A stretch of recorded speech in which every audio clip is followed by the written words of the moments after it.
Hello everyone, I am Alok Sharma, science teacher of New St. Stephen Public School, Unit 3rd Agra, and I was discussing uh, human reproduction of 12th class biology, and this is my second part of second video of regarding the uh, human reproduction, and I was discussing the internal structure of testes and what kind of the parts consist there. It consists the testicular lobes, and testicular lobes also divided into the 200 to 250 compartments, and each compartment contain a 1 to 3 highly called seminiferous tubule. So I was discussing with you this reti testes. So where is the exact position of actually reti testes? So the reti testes is the ending of the each testicle present the ending of the each testicular lobe. जैसा हम देख सकते हैं कि यहाँ पर जो testicular जो लोब है वो कंपार्टमेंट्स में डिवाइड होती है, और ईच कंपार्टमेंट जब देखें बॉटम में तो ये हाईली कॉइल्ड नेटवर्क से जुड़ा हुआ है, और यही इस पोजीशन को हम रेटी टेस्टिस बोलते हैं. और यहीं ये जितने भी स्पर्म्स बनते हैं वो सारे रेटी टेस्टिस में आते हैं, और रेटी टेस्टिस से एपिडाइमस में स्टोर हो जाते हैं, और एपिडाइमस से स्टोर होने के बाद में वो वास डिफरेंस में चले जाते हैं.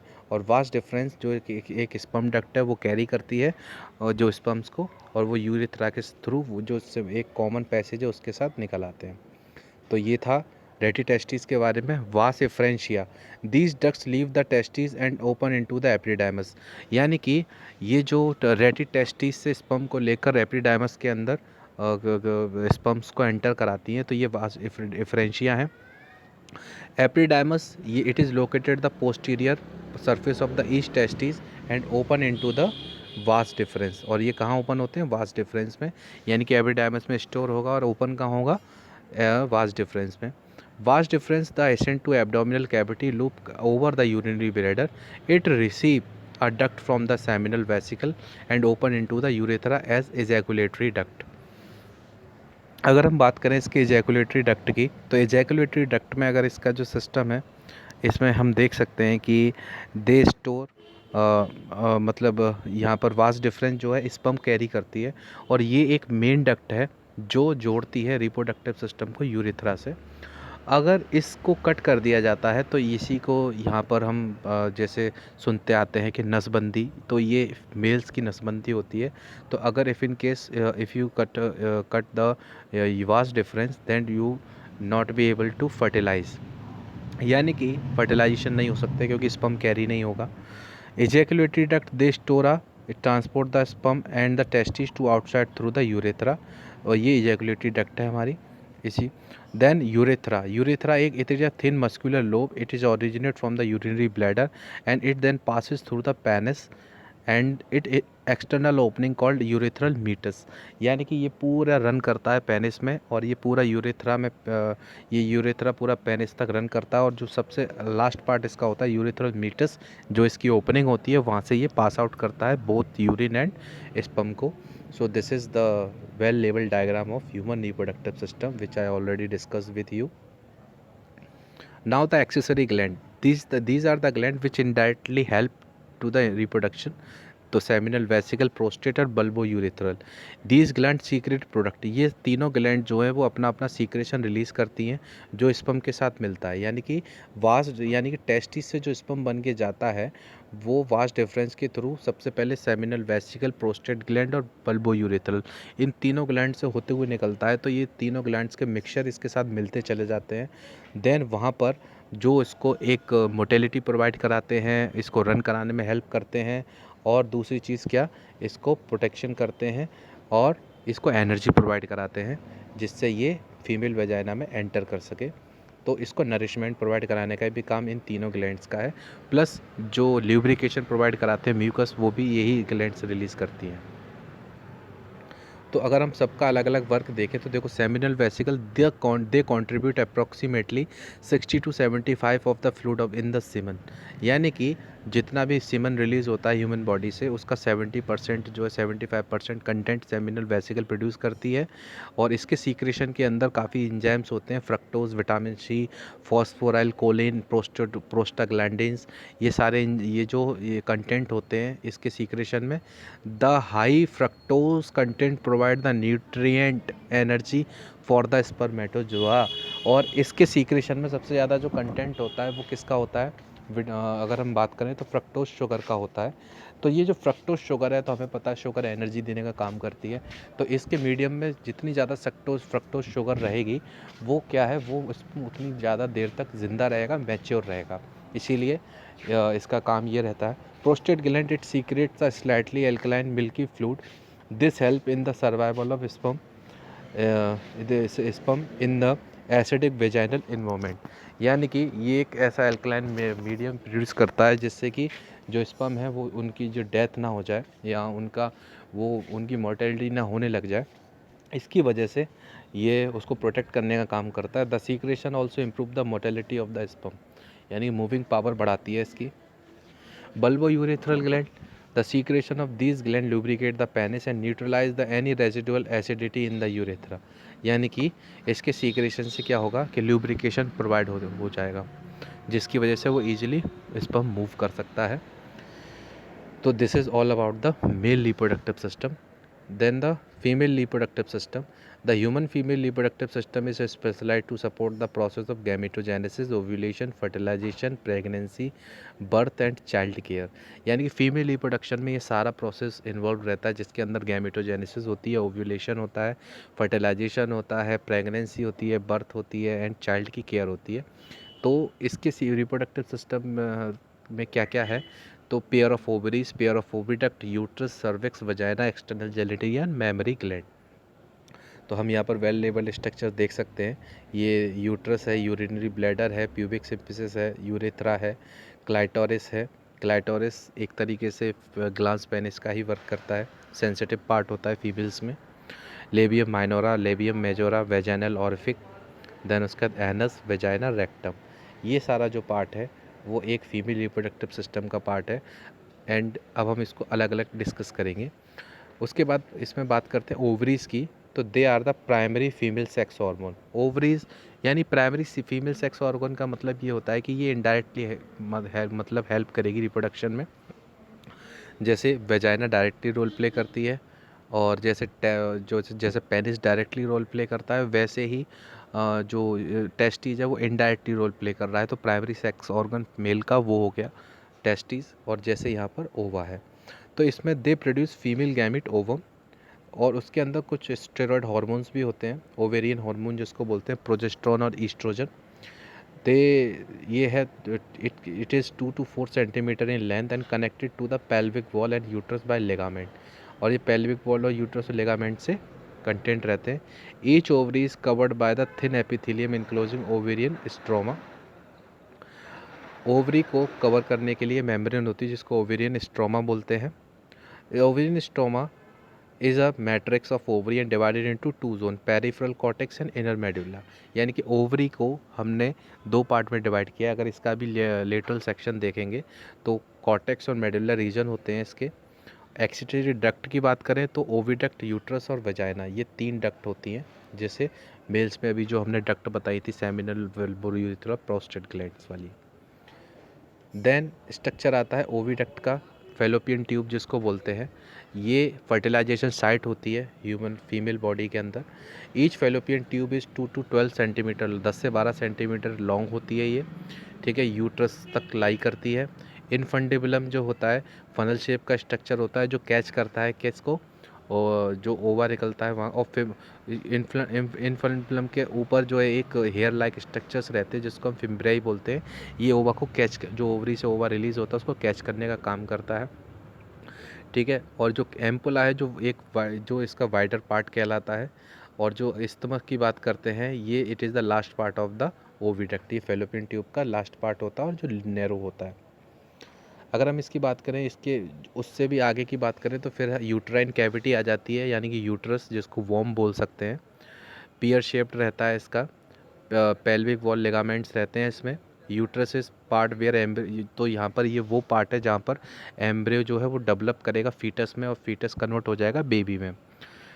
देन यूट्रस जो है वो जो ओपन रहता है वो सर्विक्स के थ्रू वेजाइना में ओपन रहता है, तो वेजाइना के थ्रू स्पर्म कैरी होता है और सर्विक्स के थ्रू होते हुए ये फेलोपियन ट्यूब में जाकर फर्टिलाइजेशन साइट पर ओवा को फ्यूज़ करके जाइगोट बना लेता है। देन फाइनली वो जाइगोट जो है वो 8 सेल स्टेज 32 के बाद में फिर वो यूट्रस से अटैच हो जाता है। देन वो जो यूट्रस है वो बेबी डेवलपमेंट स्टार्ट कर देगा, जो एम्ब्रियो है उसको फीटस में कन्वर्ट कर देगा, फीटस बेबी में हो जाएगा कन्वर्ट।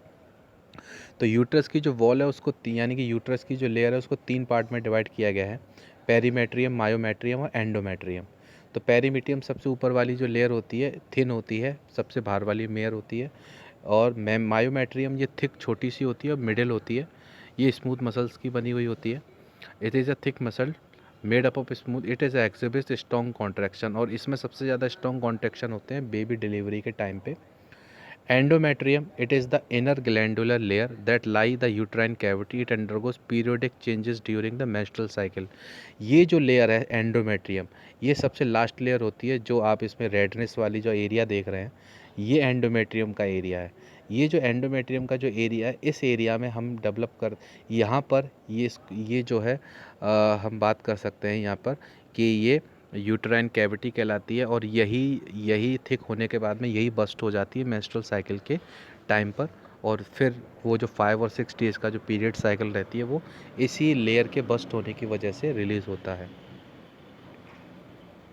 अब बात करते हैं इसमें एक्सटर्नल फीमेल जेनिटेलिया। जिस तरीके से पेनिस का आउटर जो पार्ट होता है वो सेंसिटिव रहता है, इसी तरीके से फीमेल्स में भी कुछ एक्सटर्नल जेनेटिया होते हैं जो हाईली सेंसिटिव पार्ट होते हैं due to the excessive presence of neurons.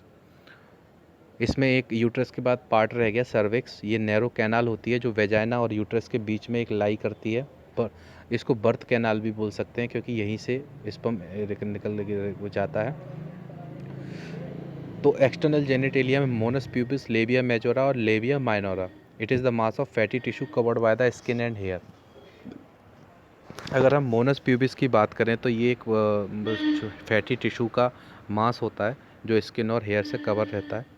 ये फ्लैशी फोल्ड्स होते हैं लेबिया मेजोरा के, फ्लैशी लेबिया मेजोरा जिसको बोलते हैं, जो कि मोनस प्यूबिस तक कवर करते हैं। Labia minora they are the paired fold the tissue under the labium, ये इसके अंदर होते हैं, यानी कि एक आउटर कवरिंग, उसकी इनर कवरिंग, फिर उससे भी inner covering.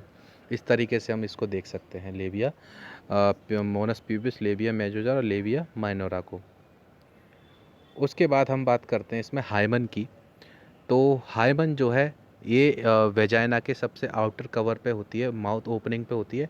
It is the membrane that partially cover the opening of vagina, यानी कि हाइमन जो है एक तरीके से मतलब पूरी तरह तो नहीं कह सकते, लेकिन मतलब पार्शियली कवर करती है वेजाइना के पार्ट को। It is often turn during the first intercourse, और ऐसा माना जाता है कि फर्स्ट इंटरकोर्स के टाइम पे जब when the penis enter into the vagina it ruptures and produce the blood, यानी कि इसके रप्चर होने पर ब्लड रिलीज होना स्टार्ट हो जाता है।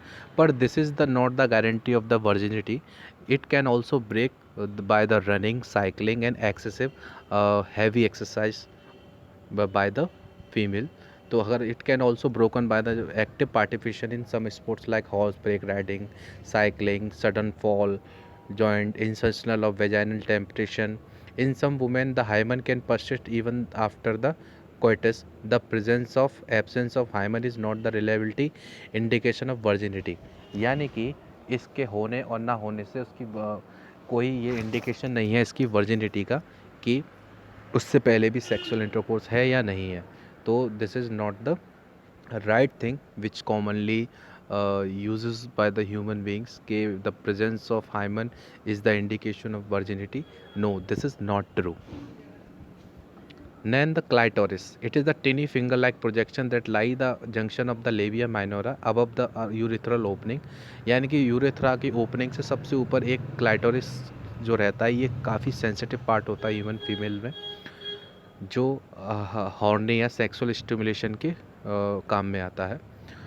Mammary gland, this is the mammary gland which is present both human and male and female. लेकिन मेल में ये अनडेवलप रहते हैं, फीमेल में ये फुली मैच्योर रहते हैं। इसीलिए हमारी जो कैटेगरी है मैमल्स की होती है, इसीलिए हम मैमल्स की कैटेगरी में आते हैं, because we have a breast. तो अगर हम बात करते हैं कि मैमल्स क्यों बोलते हैं, तो मेमोरी ग्लैंड की वजह से बोलते हैं। फ़र्क इतना है कि मेल्स में ये इनएक्टिव होते हैं, फीमेल्स में ये एक्टिव होते हैं। The presence of functional mammary gland is characterized of all mammals. They are paired structure of breast contain glandular tissue. इसके अंदर काफ़ी सारे टिश्यूज़ होते हैं जो कि 15 से 20 लोब्स में डिवाइडेड होते हैं, जो एल्विलाई स्ट्रक्चर की तरह होते हैं। और ये हर एक एल्विलाई जो स्ट्रक्चर है वो मिल्क सीक्रेट करता है। The milk of store in the lumen, जो इसके अंदर ल्यूमन कैविटीज़ है उसके अंदर मिल्क सीक्रेट होता है। The alveoli open into the memory tubule, और मेमोरी ट्यूब्यूल्स जो है मेमोरी डक्ट में, और मेमोरी डक्ट जो है वो एम्पुला में ओपन होते हैं। और मेमुला एम्पुला जो है वो कनेक्टेड रहता है लैक्टिफेरस डक्ट से, through which the milk is secreted out, जो निप्पल वाला एरिया होता है, देन एरोला।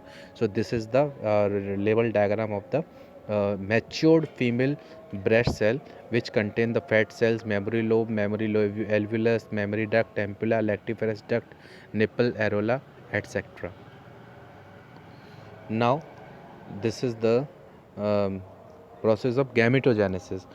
और ये चीज़ बहुत ज़्यादा ज़रूरी है स्टूडेंट्स के, गैमेट्स नहीं बनेंगे तो ये सब पूरा रिप्रोडक्टिव सिस्टम भी किसी काम का नहीं है।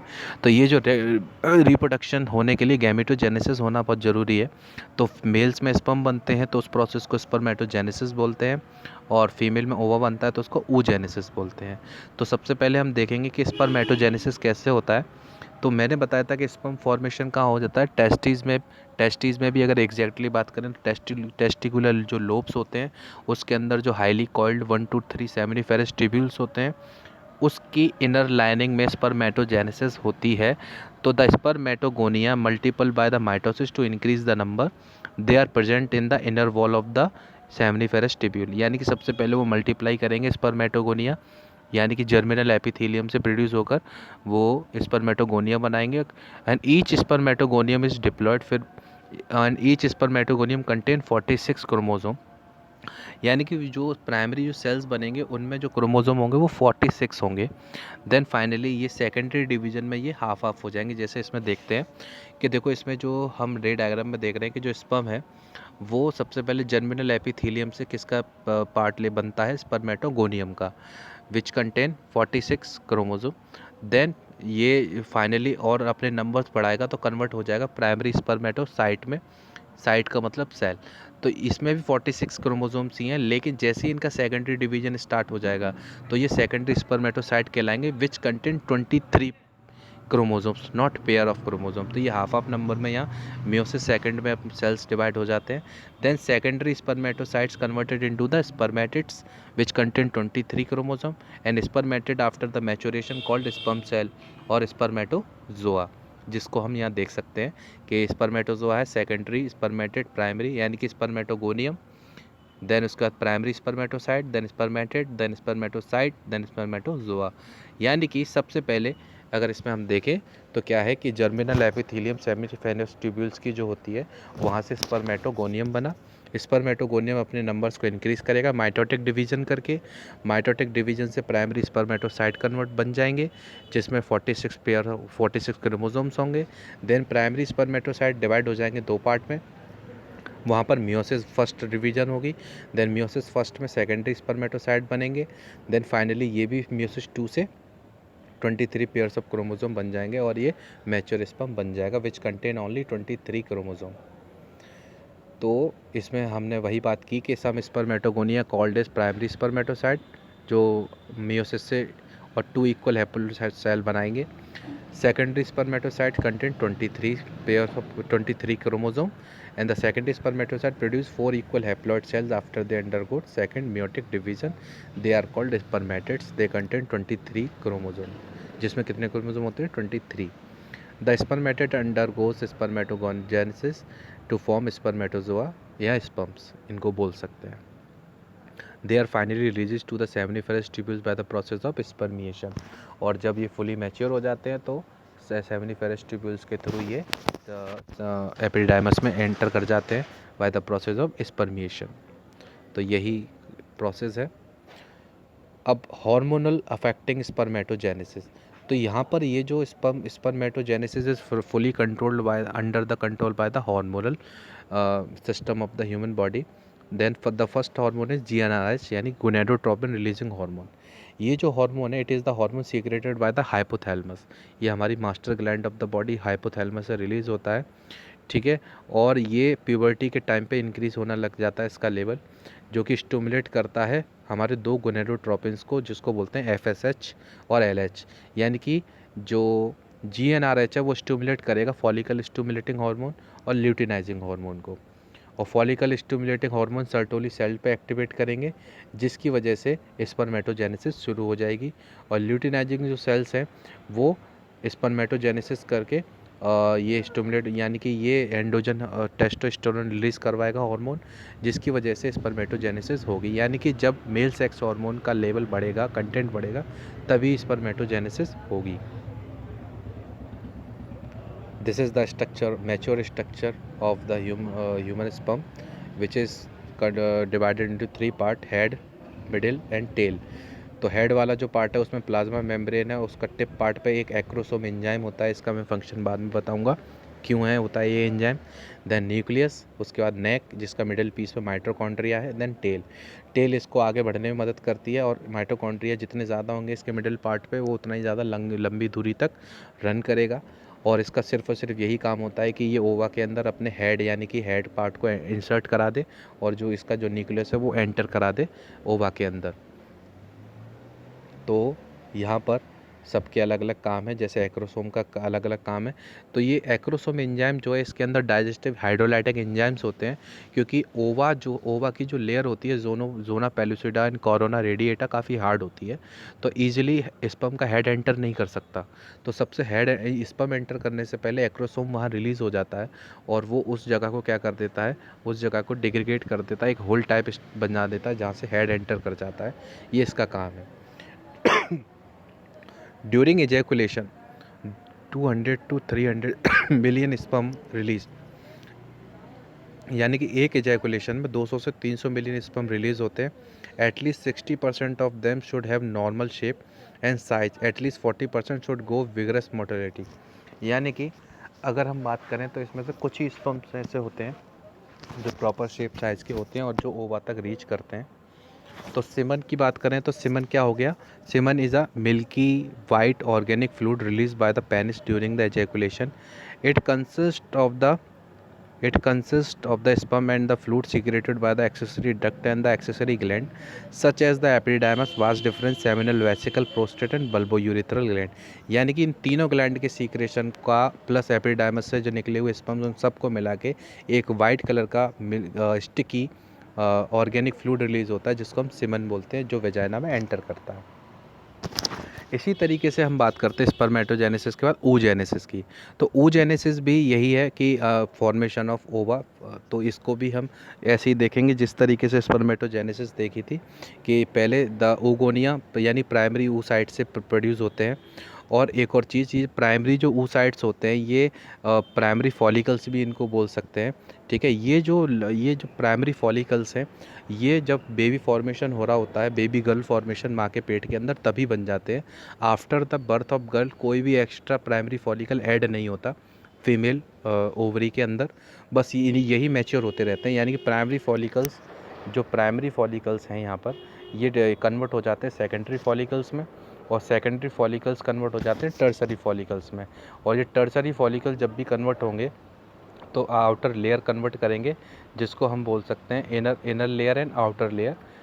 तो जो ये जो आउट यानी कि जिसको हम जब भी इस पे प्राइमरी से सेकेंडरी और सेकेंडरी से टर्सरी सेल्स बनेंगे, तो ग्रेनुलोसा सेल्स की स्टेज सेल्स बनते चले जाएंगे, और वो जितने ज़्यादा ग्रेनुलोसा सेल्स की स्टेज बनती चली जाएगी वो उतना ही ज़्यादा क्या हो जाएगा, मैच्योर हो जाएगा, टर्सरी फॉलिकल बन जाएगा। देन फाइनली ये रप्चर हो जाएगा। देन रप्चर स्ट्रक्चर उसको बोलते हैं कॉर्पस ल्यूटियम, जो कि ओवा plus female sex hormone release करती है। तो देखिए इसमें हम बात कर सकते हैं secondary oocytes retain much of the nutrient rich cytoplasm, the tertiary follicle changes into the mature Graafian follicle, the secondary oocyte forms a new layer of called as zona pellucida, जिसके अंदर जोना पेलिसिडा लेयर होती है। The Graafian follicle now rupture release to secondary oocytes called the process called ovulation. और जैसे ही वो rupture हो जाती है लेयर, देन वो स्ट्रक्चर कॉर्पस ल्यूटियम कहलाता है। और फिर जब ओवरी से ओवा बाहर आ जाता है तो हम उस स्ट्रक्चर को क्या बोलेंगे? ओव्यूलेशन। उस फॉर्मेशन को, प्रोसेस को ओव्यूलेशन बोलेंगे। देखो जैसे प्राइमरी फॉलिकल्स हैं, ये ऑलरेडी बर्थ से प्रेजेंट रहते हैं, देन वो मैच्योर होना स्टार्ट करते हैं और वो सेकेंडरी बन जाते हैं, सेकेंडरी से टर्शरी बन जाते हैं। और जब ये टर्शरी बन जाते हैं तो टर्शरी बन के ग्रेफियन फॉलिकल में कन्वर्ट हो जाते हैं। और ग्रेफियन फॉलिकल तभी बनेंगे जब ग्रेनुलोसा सेल्स की स्टेज यानी सेल्स इस पे आ जाएंगी। देन फाइनली रप्चर्ड हो जाता है स्ट्रक्चर, ओवा रिलीज़ हो जाता है, प्लस फीमेल सेक्स हार्मोन भी रिलीज़ हो जाता है। तो अब इसमें हम स्ट्रक्चर देखें तो वही है जैसा था, उसमें भी प्राइमरी सेकेंडरी डिवीज़न होता है। तो यहाँ पर ओगोनियम है, यानी कि यहाँ पर प्राइमरी जर्म सेल्स एम्ब्रियो से ये ओगोनियम यानी कि बना। Then primary oocyte, primary oocytes convert हुआ सेकेंडरी oocyte में, और फर्स्ट पोलर और सेकेंड यूलस ओवम में कन्वर्ट हो जाएगा। तो this is the process of oogenesis, how the formation of ova in the ovary. So this is the basic difference between the spermatogenesis and oogenesis. Now the next topic is menstrual cycle. तो देखिए students, इसमें हम menstrual cycle की बात कर रहे हैं। तो मेंस्ट्रुअल साइकिल का मतलब ये रहता है कि जैसे हर मंथ ओवरी जो ओवा रिलीज़ करती है, उस ओवरी को रिलीज़ करने के लिए, उस ओवा को रिलीज़ करने के लिए उस ओवरी को काफ़ी सारे इवेंट्स का फॉर्मेशन कराना होता है। जैसे इसमें हम देख सकते हैं कि menstruation, menarche and menopause. Menstruation ये प्रोसेस होती है जिसमें ब्लड के साथ में म्यूकोसर टिश्यू रेगुलरली डिस्चार्ज होते हैं विद द ओवा, जो कि यूट्रस की मैंने बताई थी एंडोमेट्रियम की जो लेयर है उसकी लाइनिंग रप्चर होने से। ठीक है। तो जो मेंस्ट्रुअल साइकिल है उसका जो पीरियड होता है ये 28 डेज की साइकिल होती है और ये रिपीट होती रहती है। अगर हम बात करें, the cycle of event starting from month one menstruation till the next is called menstrual cycle. This cycle essentially for the production of oocyte and the preparation of uterus for the pregnancy. एक तरीके से ये cycle जो है पूरे 28 days की जो cycle रहती है, इसमें यूट्रस एक तरीके से प्रेगनेंसी के लिए प्रिपेयर होता है। देन फाइनली अगर इसको स्पर्म नहीं मिलता तो उसकी जो लेयर है इंटरनल वो भी रप्चर हो जाती है, और जो ओवा रिलीज हुआ है वो भी रप्चर हो जाता है, जिसकी वजह से ये मेंस्ट्रुअल साइकिल चलती है। तो बेसिकली ये एक पूरे फेजेस में होती है, जिसको 4 फेज में डिवाइड किया है। लेकिन उससे पहले हम इसको कुछ टर्मिनोलॉजीज़ को पढ़ेंगे। जैसे मीनार्क है इसमें, यानी कि जब भी ये मीनार्क है, जब भी फर्स्ट मेंस्ट्रुअल साइकिल होती है लड़की को यानी कि गर्ल को, तो वो स्टेज मीनार्क कहलाती है। मेनोपॉज जब लास्ट होती है, यानी कि फर्स्ट वाली प्यूबर्टी के टाइम पर होती है, और जैसे ही 40 to 50 ईयर्स के बाद में ये जो स्टेज है वो आ जाती है, when the female would not be able to produce ova, और उसमें मेंस्ट्रुअल साइकिल का सीजेशन हो जाता है। तो मेंस्ट्रुअल साइकिल जो है वो 4 फेजेस में डिवाइड कर दी है: menstrual phase, follicular phase, ovulation and luteal phase. तो जो मेंस्ट्रुअल फेज है ये 5 दिन की लगभग होती है, और इसमें ब्रेक डाउन हो जाता है एंडोमेट्रियम यूट्रस की लेयर का, जिसके साथ ब्लड वेसल्स के साथ ब्लड रिलीज होना स्टार्ट हो जाता है, वेजाइना से निकलना स्टार्ट हो जाता है। तो लैक ऑफ मेंस्ट्रुएशन में इंडिकेट प्रेगनेंसी, और अगर मेंस्ट्रुएशन नहीं आते हैं तो ये इसको हम प्रेगनेंसी का इंडिकेशन मान सकते हैं, और प्रेगनेंसी इंडिकेशन डिटेक्शन मान सकते हैं इसको। तो मेंस्ट्रुएशन ऑल्सो, लेकिन ये अफेक्ट हो जाता है स्ट्रेस की वजह से, डाइट की वजह से, पुअर हेल्थ की वजह से। अब बात करते हैं इसमें फॉलिकुलर फेज़ का क्या काम होता है। यानी कि इसमें this is the phase of maturation of follicles. इसमें मैंने बताया था ना, प्राइमरी से सेकेंडरी, सेकेंडरी से टर्शरी फॉलिकल्स बनते हैं। तो ये इसी के अंदर बनते हैं, अंडर द हार्मोनल कंट्रोल होता है, जिसमें LH और FSH हार्मोन वर्क करते हैं, फॉलिकुलर स्टिमुलेटिंग हार्मोन और ल्यूटिनाइजिंग हार्मोन। इसके बाद हम बात करते हैं इसमें कि the level of gonadotropin gradual increase through the follicular phase. यानी कि इसमें जो हार्मोनल लेवल है फीमेल का, ये बढ़ जाएगा। The increase the luteinising level और FSH लेवल, जिससे क्या होगा, फॉलिकल्स डेवलपमेंट स्टार्ट हो जाएगा, और फाइनली जो फॉलिकल है वो ग्रो करना स्टार्ट कर देगा। देन उसके बाद जो फेज़ आती है वो ओव्यूलेटरी फेज़ आती है, and this phase of release from the ovary the level of LH and F, इस फेज़ में सबसे ज़्यादा पीक पर होता है LH और FS का लेवल, जिसकी वजह से क्या होता है कि यहाँ पर कॉर्पस ल्यूटियम बन जाता है। The rapid increase the mid cycle maximum level mid called as the LH surge. LH surge का मतलब एकदम से बढ़ जाना ल्यूटिनाइजिंग हार्मोन का। This indicate the rupture of Graafian follicle. मैंने बताया था कि टर्सरी फॉलिकल के बाद रप्चर हो जाता है, देन वो कॉर्पस ल्यूटियम बन जाएगा। देन जैसे ही वहाँ पर ये देखिए मिड में यहाँ पर ओव्यूलेशन हो रहा है, देन उसके बाद में क्या होगा कि as a result L H surge which occurs the mid cycle, यानी ओव्यूलेशन स्टार्ट हो जाएगा 14th डे पे। अभी मैं डायग्रामेटिकली पूरा समझाऊंगा आप लोगों को कैसे है। ल्यूटियल फेज में क्या होता है, this phase is the formation of corpus luteum, the remaining part of Graafian follicle after ovulation form the corpus luteum. Corpus luteum is the therefore structure that form the rupture. मैंने बताया था ना, rupture structure हो जाता है Graafian का, तब बनता है। The corpus luteum secret large amount of progesterone which is essential for the maintenance of the endometrium. Corpus luteum मैंने बताया था कि जो फीमेल सेक्स हार्मोन भी रिलीज़ करता है, जिसको प्रोजेस्टेरोन बोलते हैं, जो कि यूट्रस की जो लेयर है उसको मेंटेन करने के लिए काफ़ी ज़्यादा इंपॉर्टेंट है। तो the endometrium is necessary for the implantation और fertilize ovum and other event of pregnancy, यानी कि अदर इवेंट ऑफ प्रेगनेंसी को कराने के लिए भी बहुत ज़्यादा हेल्पफुल होता है। तो during the pregnancy all event of menstrual cycle stop and there is no menstruation. लेकिन अगर एक बार प्रेगनेंसी अटेंड हो जाती है, ओवर फर्टिलाइज हो जाता है, इम्प्लांटेशन हो जाता है, तो ये सारा जो सिस्टम है वो बिल्कुल सीज हो जाएगा। और in the absence of pregnancy the corpus luteum degenerate, this causes the break down of endometrium leading the menstrual cycle. तो डिजनरेट होना स्टार्ट कर देता है कॉर्पस ल्यूटियम, जिसकी वजह से जो में इनर जो लेयर है वो यूट्रस की, वो भी रप्चर हो जाती है। तो स्टूडेंट देखिए, इसमें अगर हम सीधे सीधे बात करते हैं तो इसमें क्या रहता है कि 28 डेज़ की साइकिल रहती है, जिसमें 5 डेज़ जो है वो ब्लड रिलीज़ होता है वेजाइना के थ्रू।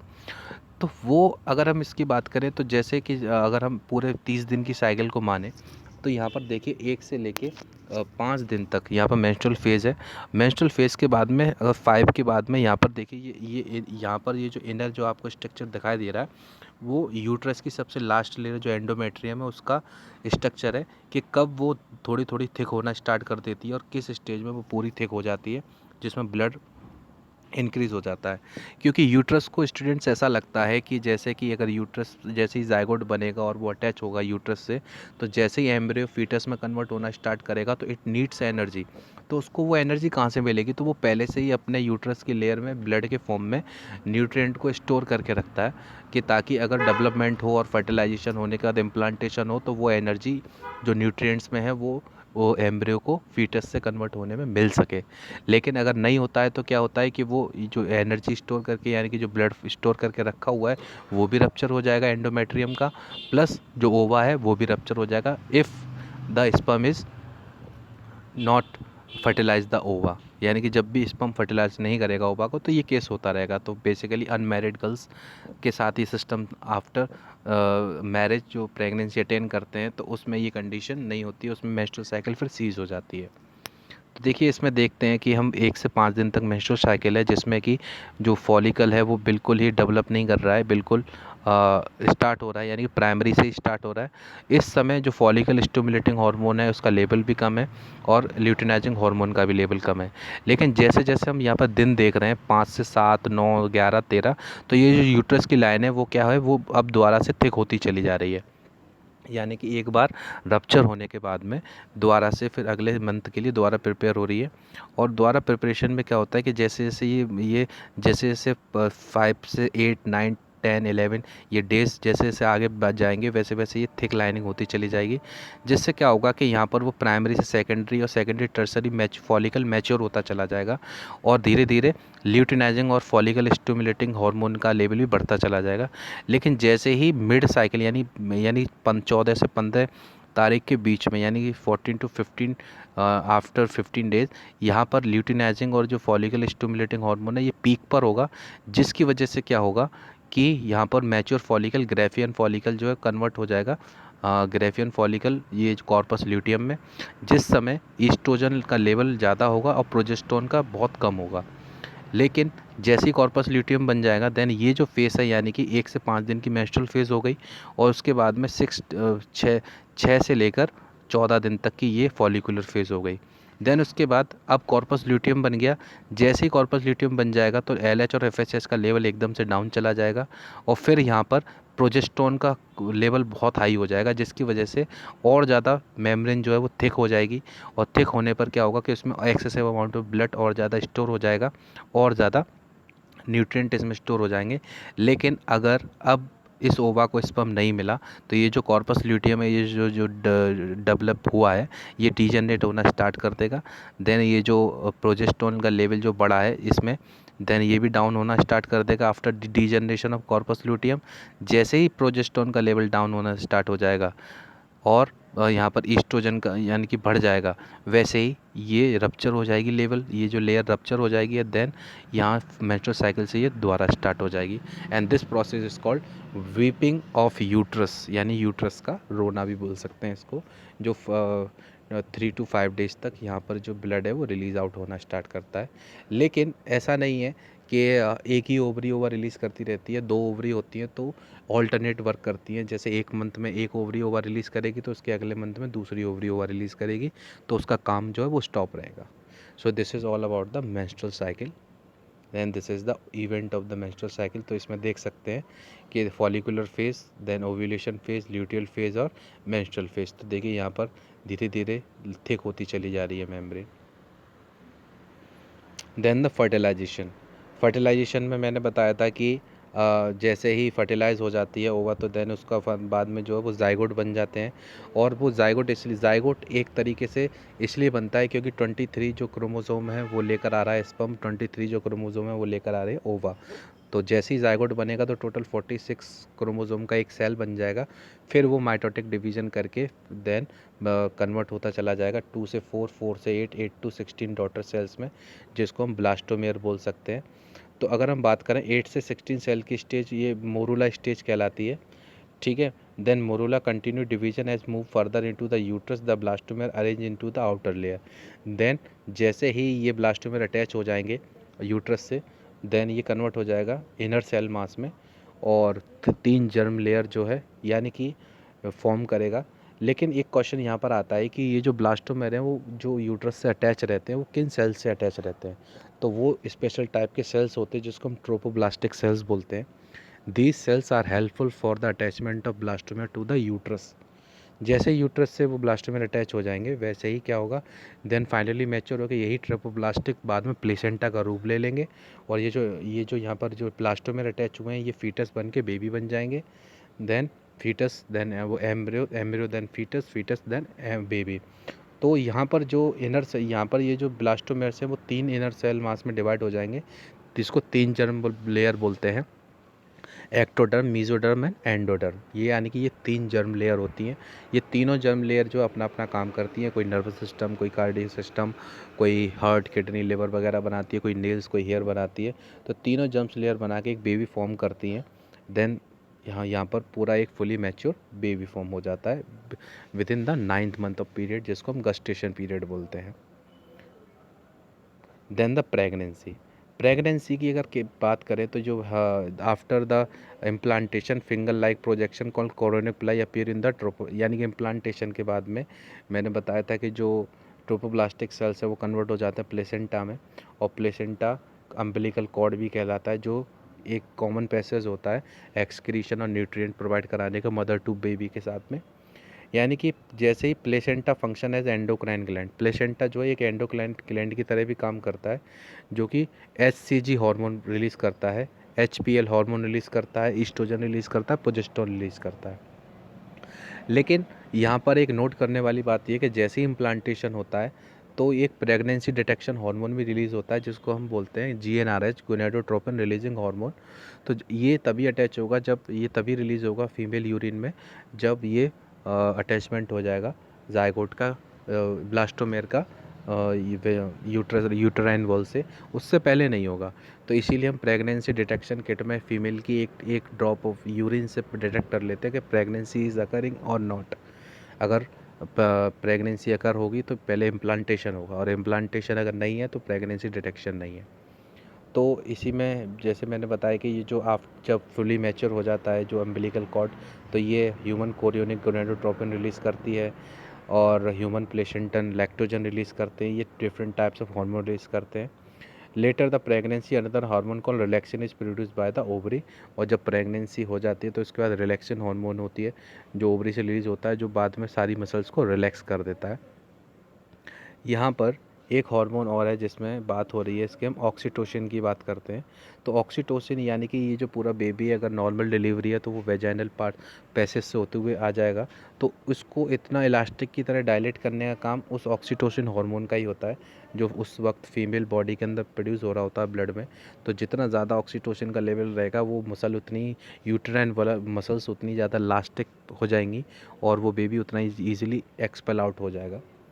तो जो फीटल मेम्ब्रेन है उसको मंथली अगर हम देखें तो पहले मंथ में हार्ट बनता है, दूसरे मंथ में उसके लिम्स और डिजिट्स फॉर्म हो जाते हैं, तीसरे मंथ में उसका ऑर्गन फॉर्म होने लग जाते हैं, और पाँचवें मंथ में उसके हेयर बालों पर आने, हेड पे आने लग जाते हैं, मूवमेंट स्टार्ट हो जाता है। 6 मंथ में उसके छोटे छोटे आईलिड, सेपरेट आईलैशेस बनने लग जाते हैं और फुली डेवलप हो जाता है 9th मंथ के अंदर। अब इसकी हम बात कर सकते हैं, तो इसमें ये देखिए कि किस तरीके से ये यूट्राइन वॉल के अंदर ये फुली डेवलपमेंट हुआ बेबी का। और ये कैविटी ऑफ यूट्रस है और विलाई है जो कि इसको कनेक्ट किए हुए बेबी से, मदर से बेबी को, अम्बिलिकल कॉर्ड जो कि न्यूट्रिशन और एक्सचेंज ऑफ गैसेस का कॉमन पाथवे है, एक्सक्रीशन का भी काम करती है। देन फाइनली जब मैच्योर हो जाता है तो यहाँ पर पार्चुरेशन होता है। तो ये 9 मंथ का गस्टेशन पीरियड होता है, और पार्चुरेशन मैंने बताया था कि जो बेबी का एक्सपेल आउट होता है फीमेल बॉडी से यूट्रस के थ्रू।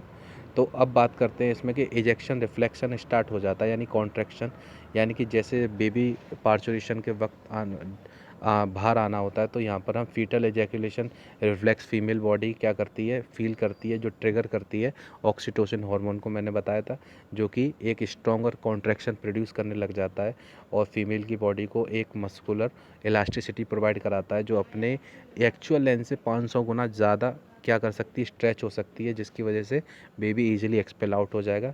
देन उसके बाद में लैक्टेशन स्टार्ट हो जाता है, यानी कि मिल्क सीक्रेट होना स्टार्ट हो जाता है बेबी फिर फीमेल ब्रेस्ट के अंदर, और इसी ऑक्सीटोसिन हार्मोन की वजह से। और जो फर्स्ट फर्स्ट 1 मंथ या 2 मंथ का जो मिल्क होता है आफ्टर द पार्चुरेशन मदर का, वो येलोइश कलर का होता है। वो इसलिए होता है कि इनिशियल कुछ दिन में जो मदर का जो मिल्क है वो येलोइश कलर का रहता है, क्योंकि उसमें एंटीबॉडीज़ होती है, क्योंकि न्यूबॉर्न बेबी है ना, उसको हम दवाई दे सकते हैं ना कुछ खिला सकते हैं, इसीलिए फीमेल मिल्क उसका न्यूट्रिएंट का भी वर्क करता है, प्लस एज अ मेडिसिन भी वर्क करता है, कि जो उसको जैसे ही दुनिया में आने के बाद उसको बैक्टीरियल वायरस डिजीज़ से बचाता है, क्योंकि कोलेस्ट्रॉल, क्योंकि उसके फीमेल मिल्क के अंदर एंटीबॉडीज़ होती हैं जो मिल्क के थ्रू इन्फेंट के अंदर जाती हैं और जो उसको प्रोटेक्ट करती हैं बाहरी बैक्टीरिया और वायरसेस से। So student, this is all about the human reproduction. Various type of human reproductions occurs in the male and female reproductive system, and how the pregnancy is attained, how the blastomere is formed, and how the what is the major difference between oogenesis and spermatogenesis, and the what is the events of menstrual cycle. So student, this is all about the human reproduction. So thank you so much.